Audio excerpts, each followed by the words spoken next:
Professional Black Girl Season 2 has been fully funded by the generous support of the global professional black girl community. Hashtag we all we got. When I go out of town, they turn around, they look at me like, oh Lord, you must be from Louisiana. Yep. But then they want to hear it. They, oh, say it again. Say, hey baby, how you doing? And they would think, oh, say that again. No.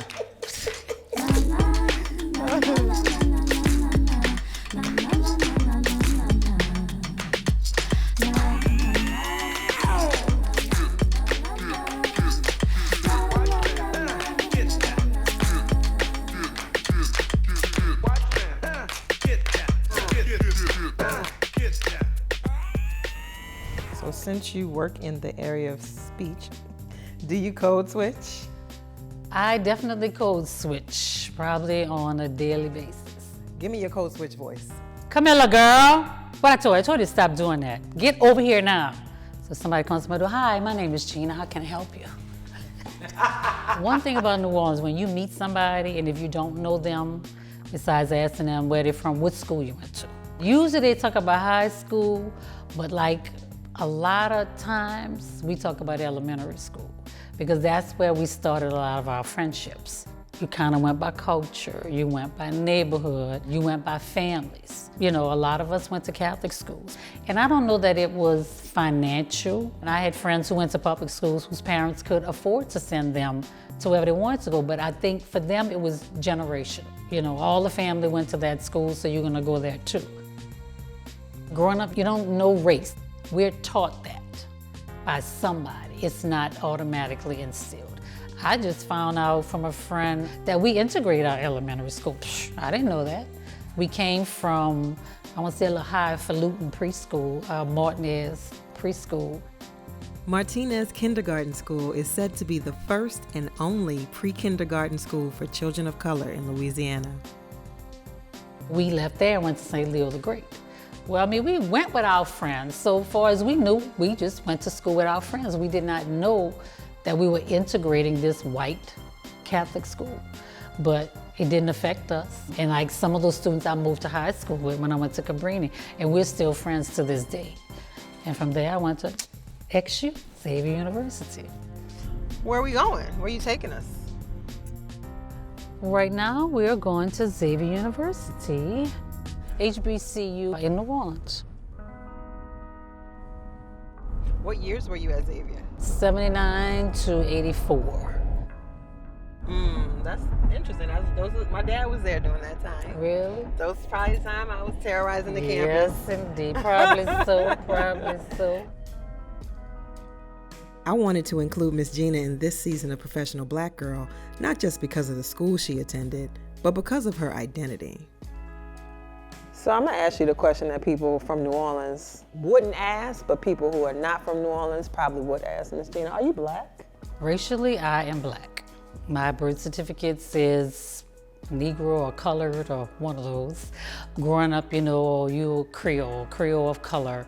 But as you get older, you realize Creole is not a race. Creole is a culture. It's traditions and family. But anybody asks me, what am I? I'm Black. Miss Gina just referred to herself as Creole. Now, if you're familiar with New Orleans history and culture, then you're familiar with what or who Creole is. But if you're not from here, you might require a little more explanation. I mean, you always knew you were mixed with something. And if you're around, oh, you one of them Creoles from the Seven Water, oh, you must have the Indian in you, especially if you had a little tint to your color. But Creole is a mixture of Black, French, Spanish, and Indian. And I guess that's the way they got, oh, you got that Indian, and when you picture Indians, you picture, you know, brown people, long hair. But then you have some very fair Creoles who, you know, passed for white.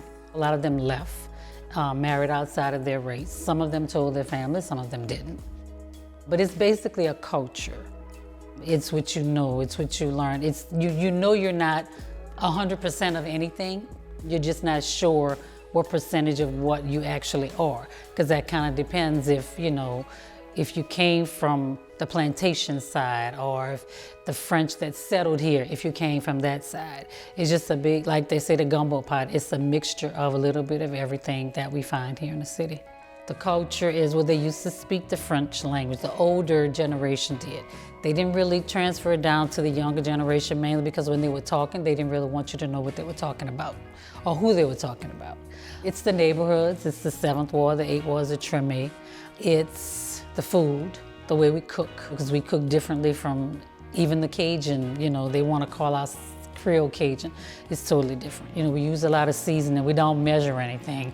We mix things together, you know, just to make a meal. Is Creole something you're proud of? I do feel that Creole is something I am proud of.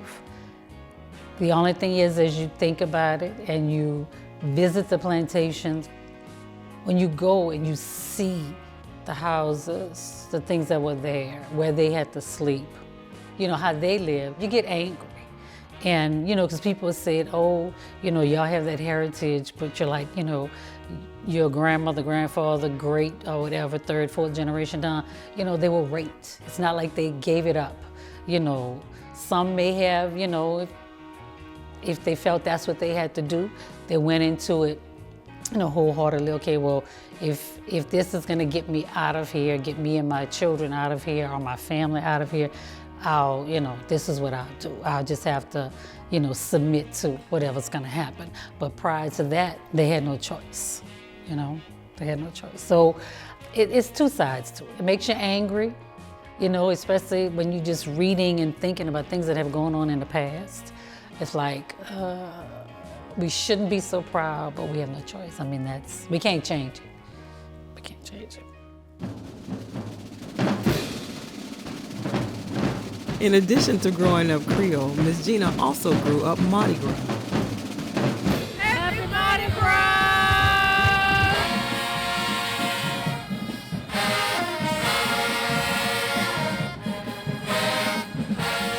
A series of things just kind of snowballed and one thing after the other, where Mardi Gras has always been a pretty big part of, you know, my life, my family's life. I pretty much grew up with Mardi Gras as a child. We rode on a truck float. Well, this was back in the day where, you know, you decorate your truck, you get on, and you ride anywhere in the city.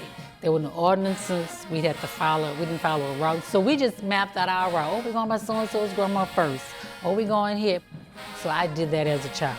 When I was in high school, my dad and my brother were in Zulu. So we had moved from the truck float to the Zulu parade. Then my parents opened up a Mardi Gras business. They had the contracts to do the Mardi Gras beads for the different crews. So every year, Mardi Gras. You know, our lives were consumed with that. Got kind of frustrating because you had no life. Once January hit, till Mardi Gras. And then I kind of took a break.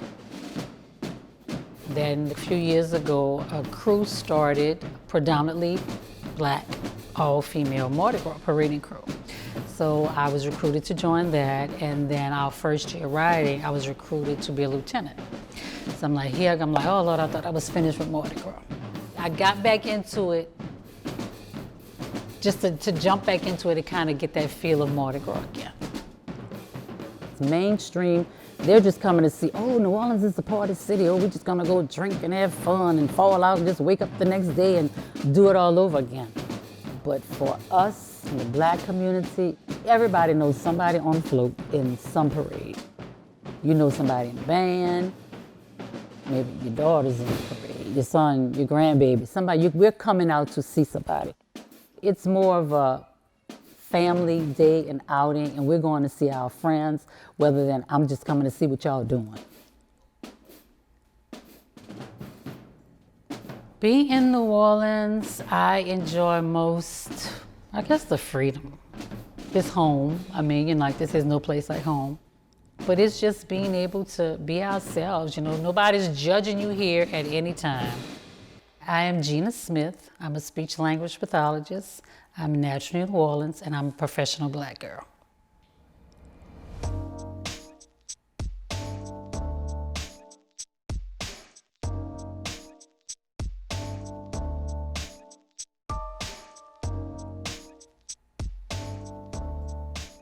It's a saying from my old chief, Bodalis Sr.